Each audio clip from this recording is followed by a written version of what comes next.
બધાને ભાવે? પપૈયું કેવું લાગે? મીઠું. દ્રાક્ષ કેવી હોય?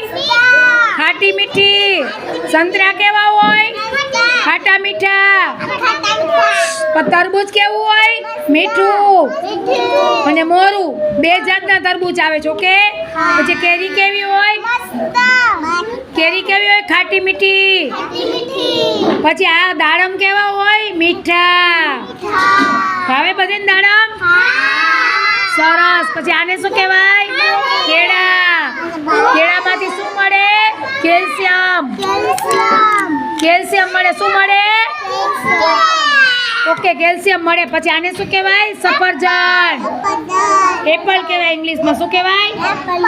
એપલ. ઓકે, ક્લેપ કરો. હાલો બધાય ક્લેપ કરો. સરસ.